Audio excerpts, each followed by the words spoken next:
Welcome to OkState Daily. Casey Porter here. So glad that you decided to tune in. Scott, I'm just going to say welcome into McKinley Minutes. Have at it. I know you have a lot of inside information. You know a lot of people behind the scenes, donors, people that make decisions, those kinds of things. Dive in, man.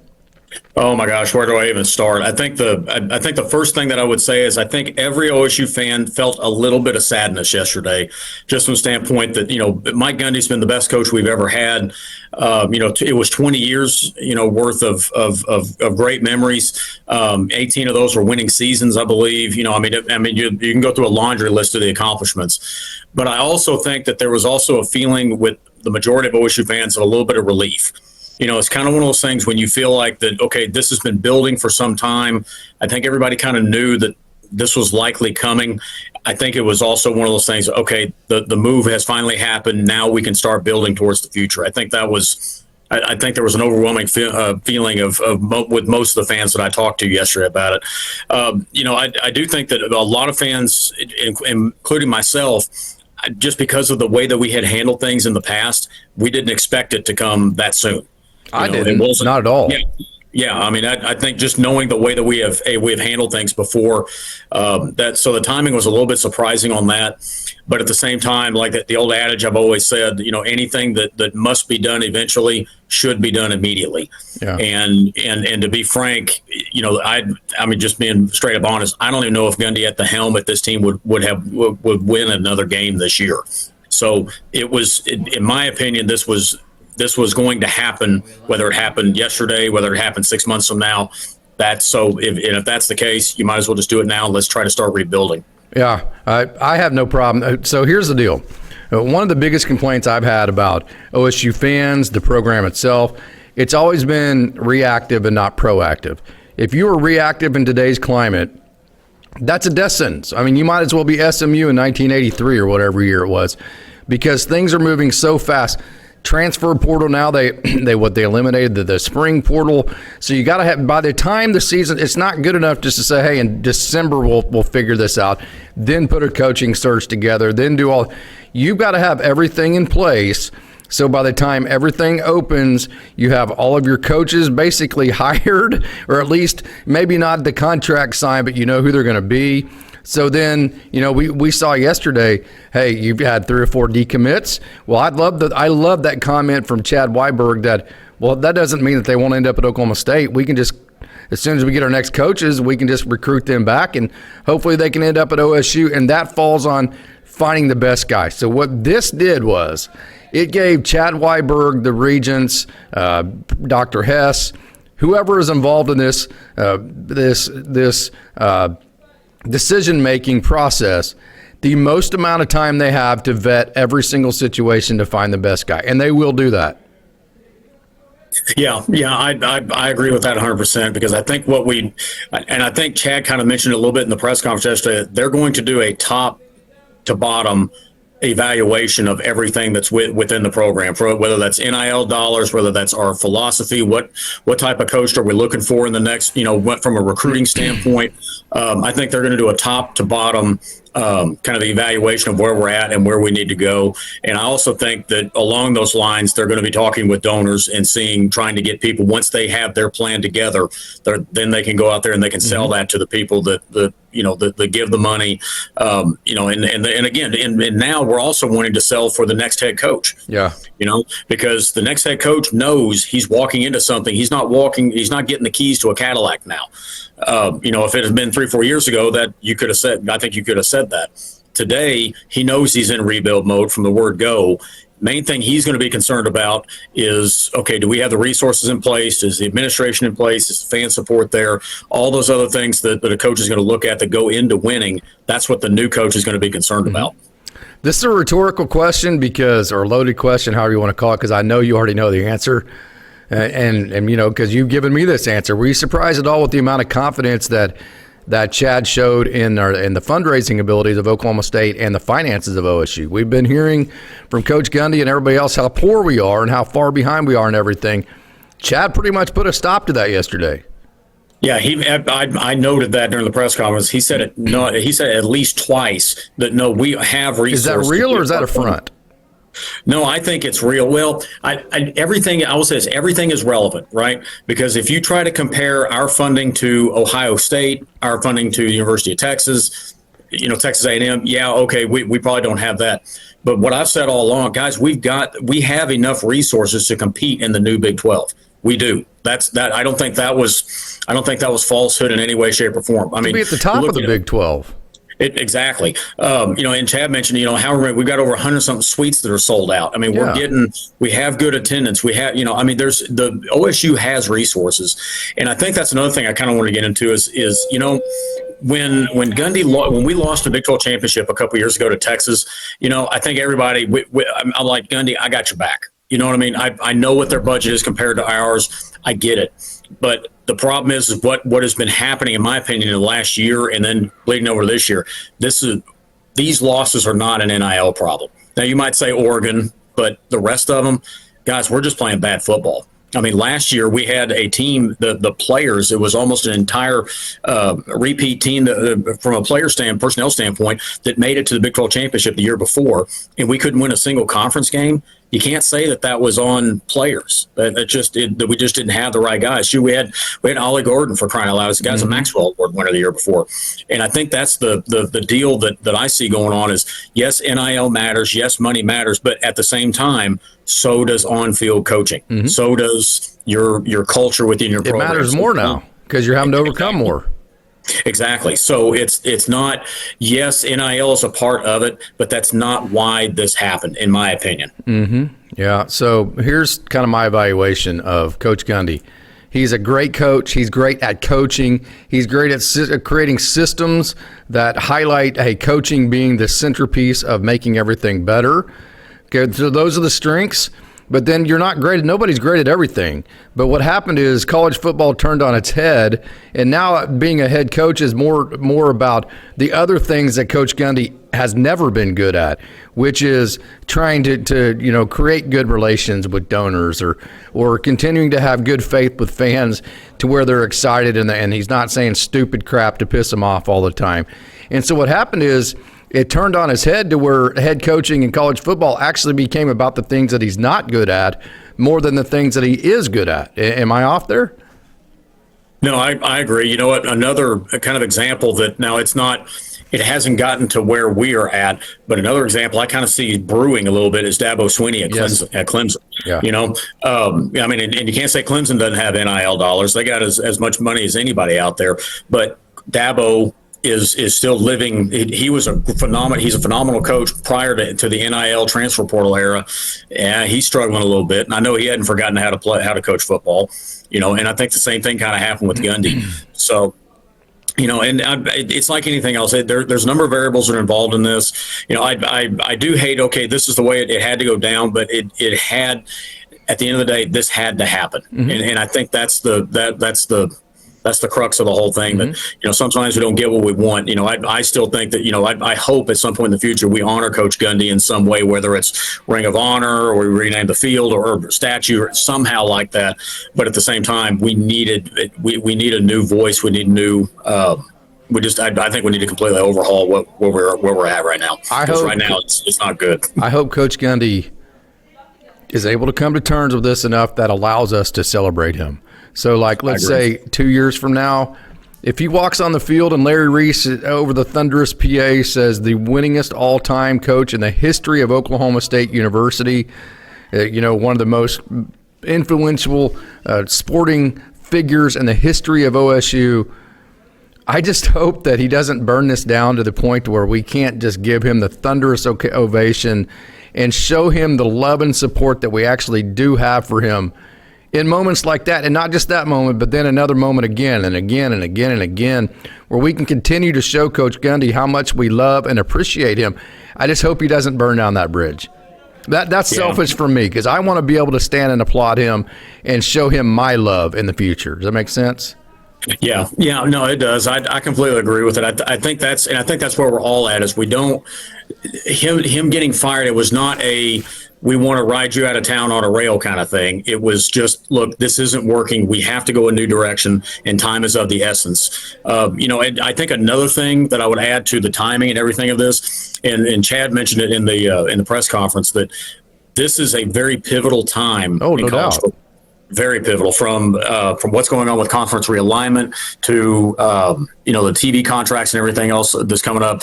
This is not a time where it's okay for us to go 1-10 and say, well, we're just rebuilding. This is a time when we need to bring something to the table, kind of thing. So I think that had something to do with it. And plus, just the people I talked to, I think there were a number of influential people that were for this as well. Which I don't think that those people would have been for it, 5-6 years ago. Or 3. Because Gundy's, because that's what's interesting with Gundy is he's had several times over that 20 years where people were starting to question, well, has he lost his fastball? 2014 was definitely one of them. What saved us that year was, the Tyreek Hill punt return down at OU got us into a bowl game. But that was a different discussion than what we're having today. That was, okay, well, yeah, we didn't, we're on the verge of not making a bowl game, but we made it. Okay, maybe Gundy can right the ship. Well, then we ended up playing some really good football after that during the Mason Rudolph era. But the problem now is we've gotten to a point where I think this for me, this is what really makes the decision is coaches it's like a stock, right? I'm sure Walmart had great runs back in the 80s on their stock, but I don't care about that today. I only care about where's their stock going in the future. And I think the problem is with Gundy is, he had some great runs back in 2010, 2011. But frankly, I don't see a future. I don't see a plan with him moving forward at the helm, even though again, all those things we said before are all true. But it matters. It's not just what have you done for me lately. It's what's the outlook moving forward. And right now, the outlook with Gundy at the helm is not good. Yeah, and the donations are going to be less with Gundy than without. I mean, that's just point blank. I hate to say that. I don't mean to throw the guy under the bus, but the donors were in a position to where they were okay. Well, we're in position to give, but we're not going to do it to this, like as you say, this stock that we just don't see that we're going to get a return in. So the decision became, hey, we're going to have more money without Gundy than we are with. I mean, even with the $15 million buyout, I think that became obvious. Is that wrong? No, I think that's completely accurate. One other thing I think was also interesting. I was having a conversation with somebody yesterday that they actually think, and I think they may have a point, that I think our attendance at the Baylor game on Saturday may actually be higher because we got rid of Gundy. That seems like totally backwards thinking. You're giving OSU fans hope. I mean, that's all we've been asking for. Either you're giving them wins, like you say, or you're giving them hope. We weren't going to be able to give them any opportunity at winning at all. Nobody was going to be stupid enough to think we're going to beat Baylor. So at least now we're giving the fans an opportunity to feel hope, right? I mean, that's what you can do. Yeah. Well, and I think now, because as much as we preach don't do this, there's going to be people that stayed home to try to make a statement, if you will. I think my hope is that now everybody will realize, okay, by coming to the games, we're probably going to lose Saturday, is what it is, but come to support the program, support it financially. Let's give the new coach as good of a chance as we can to try to get this thing going, get this ship righted. So I think that's kind of that's my overall message today is come out Saturday and cheer on the Cowboys. We still, and the other thing is we still have 100 guys down there that are wearing orange and black. No doubt. Go support those guys. I think it's the exact opposite. Not only have we been preaching going just to kind of give a best foot forward for OSU, I think that actually hastened firing Coach Gundy, because I think when Chad Weiberg and the donors went and looked, hey, we have great support, okay, and this is without Gundy because he hasn't been performing in the last year, and the fans are continuing to come. And I think they looked at that and they went, you know what, that has a time limit. That's not always going to be the case. And so right now, in this capsule of time, we still have a fan base that is energized, that is willing to come to games. But we saw that with basketball, if we wait too long, we won't have that. So I think in a lot of ways, the fact that fans did come to the game on Friday, it was such a great presentation in terms of the amount of people there. I think that actually hastened the decision to get rid of Coach Gundy. Yeah, I agree with that because it's and again, I go back to, okay, I think everybody in the administration probably knew that Gundy was not going to be our coach next year. so they said, okay, well, there's no point in hanging on to it and then jeopardizing, like you said, jeopardizing that support that we've gotten out of the fans. So no, I think it was the right move. I mean, I know there are those out there that don't agree with that, but I do think it was. But at the same time, again, I hate it because we've had a lot of good football under Gundy, but it's just it's time. It's time. Weird the transfer portal and then also the NIL. Because there's payment contracts. If you transfer, that actually is kind of savings. It also makes it a situation to say, well, why after week 3? Well, you can now. Okay, now I know the transfer portal opens up, but here's the deal. If a player leaves Oklahoma State that's getting paid by Oklahoma State, they no longer are getting paid by Oklahoma State. So if you're a player and you put your name in the transfer portal and you decide to go somewhere else, maybe you'll find a place and maybe you won't, right? And so I think just the simple fact that these guys are getting paid by Oklahoma State will keep them here, because I don't see any of these players right now being that attractive to any universities that's going to upgrade their situations right now. So anybody arguing that, hey, we're going to lose all these different players, this and that, no, you're not. I mean, what other university is going to upgrade the pay or upgrade the situation of a Wendell Gregory is out there right now for a guy like that? So even if you, I think the fact that they're under contract and getting paid by Oklahoma State, I don't think they have an avenue to improve their standing right now. If they did, they would have 3 games ago in the offseason, right? I think that's going to keep the roster here, and that's also another reason why things are different now than they were before the NIL, because guys are getting NIL, you can move faster because you're not going to lose your roster, because then these guys will not get paid. Did I explain that properly? Yes. Yeah. No, you're absolutely right on that. And I think the other thing I look at is based on field performance this year. Just being honest, how many of our guys do you think that Ohio State's going to become calling for? That's what I'm trying to say. Who's going to improve their stock by going in the transfer portal right now? Yeah, it's just everybody already has their rosters put together. I mean, it's even harder now than it would be in the offseason. Yeah, exactly. So that's my deal is if you're a player, either you're hopeful about the future of Oklahoma State, or you need to play hard to try to improve your stock moving out. So one way or another, if I'm a player, I would hope it behooves everybody on that team to give their best effort moving forward, regardless, even if it's a losing effort. So, I don't really have a lot of concern. I know we saw a couple of decommitments out of high school that, like we talked about earlier. I'm really not all that concerned about it right now. No, not at all. Me too. I think the biggest thing, and this is going to be it's almost kind of like me rebuilding the house right now. We went through a summer of, it looked like nothing was going on if you went out to our house. Well, there was a lot going on, but it was behind the scenes. It was the foundation. We were laying the foundation. I think there's going to be a lot of work that's going to be going on at Oklahoma State in the next couple of months, but you may not have a whole lot of public announcements, but I do think there's going to be a whole lot of work going on behind the scenes. Super proud of Chad Weiberg. I thought he handled the press conference perfectly. I thought he tiptoed the questions exactly the way a leader is supposed to do. He worded things very carefully, as if to say, hey, he didn't necessarily say that's not what happened. He just said, it didn't happen in that way. Basically is the way that he answers certain things, like his contract and things like that.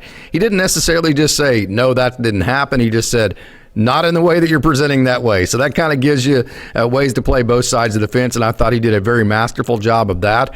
So this is not easy, because I've always said about Chad Weiberg, I've always felt like he is more of a friend to Coach Gundy than he has been a boss. I think yesterday either proved that theory wrong or it changed that theory, one of the two. I thought he showed great leadership. I did, personally.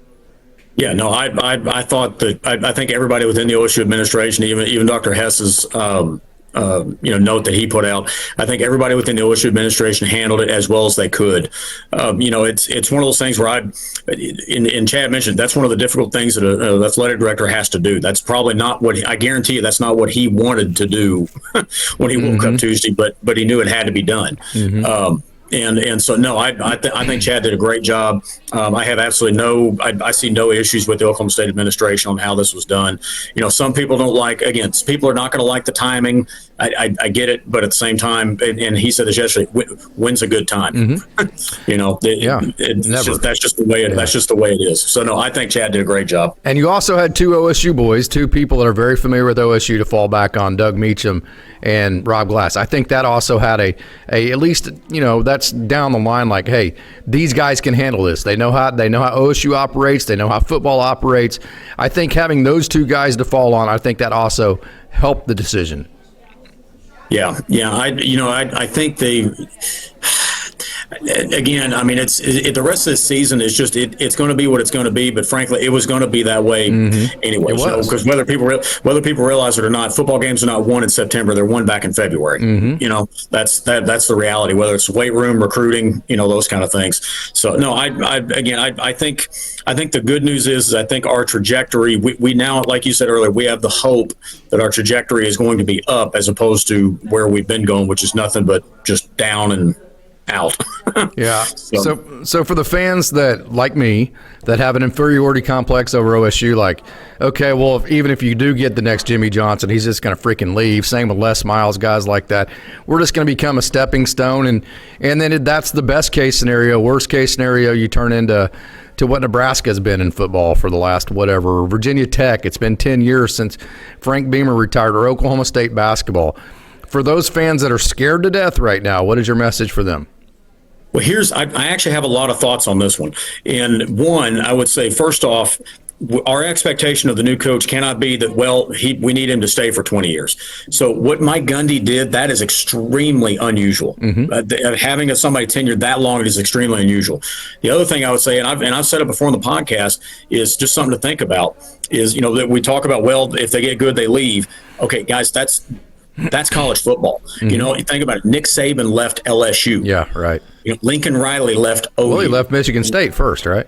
Yeah. I mean, so that's just, that's the way that this business works. Now, that's not how we like business to work in the real business world. You want somebody that's tenured and is going to, spend their whole career in one place. But what I would look at is, okay, let's say we bring in the new guy and within the next 4 years, he wins a Big 12 championship and leaves. I'm good. Yeah, no doubt. We got a Big 12 championship. We're back to relevant. He's handing the keys off to the next guy, and we're in a better spot than we are now. So I think part of the understanding we have to realize is, one, again, having somebody on as your head coach for 20 years is not the norm. Yeah. Now that speaks again to what we talked about, how good Gundy was and how great this run was, but that can't be our expectation moving forward. And then the other thing we also have to realize is, if a guy gets good and leaves in 3 years, that happens to everybody, guys. It's not an Oklahoma State problem. Right. Every school has this deal. That's it's the same thing in the NFL. That's why they say NFL stands for not for long. Yeah. That's just the way this business works. Yeah. So, and the biggest thing as a fan is enjoy the success while you're having it. Yep. And in terms of the next coach, I like your comment there. I think it's more important to know what you want versus who you want. So I think you have to figure out what you want first, and then once you detail what you want in the next coach, then you go find the person who fits that criteria, versus what Oklahoma State fans and every fan like to do. They like to throw out the hot names, right? I would rather look at, okay, what do we want in a head coach? So there's two ways to get eyeballs on your program: either win, okay, that's one, or be fun to watch. Those are the two things. So I think it's very important that they sit down and figure out what they want, and then go get the next coach based on that criteria. Yeah, I agree. Because you're going to get all kinds of things, from a personality standpoint. Whoever the individual is, they're going to have strengths, they're going to have weaknesses, but they're the core of who they are as a person and who they are as a coach. What type of systems they want to run, what type of assistants are they going to hire? Those things are more important than, okay, we're throwing out the latest hot name, those kind of things. I know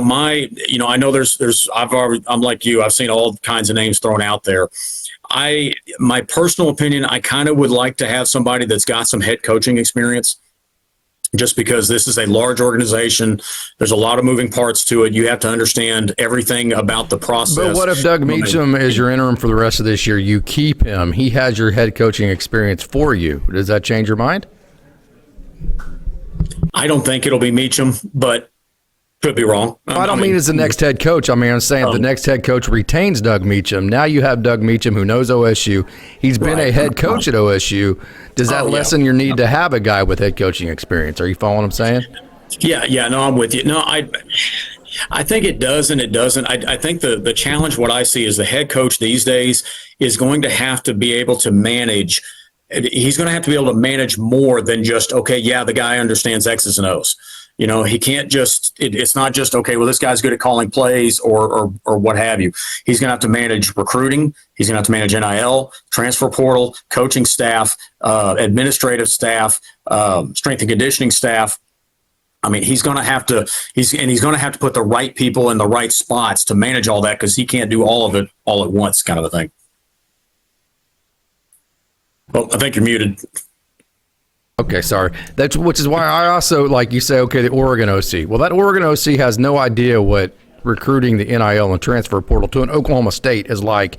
He knows what it's like getting players at Oregon, which you just throw money at them. They come to Oregon. You use the name Oregon, this and that, the facilities. That type of coach has no clue what they're up against at an Oklahoma State type place. So I would prefer like a Colin Klein type of guy. I know he's at A&M right now. That totally understands what being at an Oklahoma State is like as far as what you're up against. I would prefer that kind of guy. That goes back to the what you want versus who you want. Right. Yeah, no, I agree. We need somebody that understands Oklahoma State. Now, another thing I would say is that doesn't necessarily have to be an alum. You know, that's not at all. Not at all. Just somebody who fits this type of understanding of what it would take to win here. Right. Right. You know, but at the same time, I also think it's one of those things where if you had a chance to get a really, really this guy's just a phenomenal coach. Okay, he may not be here very long. That's not the point. Go hire the best guy that you can. It's the same thing I would say with a player. You know, if I've got a choice between a guy that I think could be good in 2 or 3 years development, or I think a guy that could be really, really good here for a year, go get the guy that could be really good here for a year. That doesn't sound that's not the popular way to put it, but in my opinion, that's just looking at the bottom line truth on it. The goal is you got to win now, and I think that's something that kind of caught Gundy a little bit off guard, because that was always his way of doing is he would grow people into being a really good player. But now with transfer portal and NIL, you got to get the best guy now. Yeah. Okay, man, this has been absolutely awesome. I just love talking about this stuff. Final thoughts here, Scott. Been awesome. Final thoughts. You know, again, I don't think anybody's happy at how it ended, but it needed to happen. I think the biggest thing moving forward is, you know, hey, we got a football game still to play on Saturday. To all the fans, guys, still come out, go spend money. You know, Stillwater businesses still need that support. The program still needs that support, and you never know. I mean, it's, you know, the ball can bounce in funny ways. You know, and it's possible, you know, this team still could win some games. Now, do I think it's likely? No, but at the same time, we've got to start shifting, and we're building towards the future now. And the best way we can do that is we got to still support the program, still support the kids. You know, and who knows, maybe we'll get something to cheer about on Saturday. And show the next group, whoever that may be, the next coach, the next group of players, that this is a big time football school. All we need is you here to make that happen again. So Scott, thank you so much. This has been awesome. Go Pokes.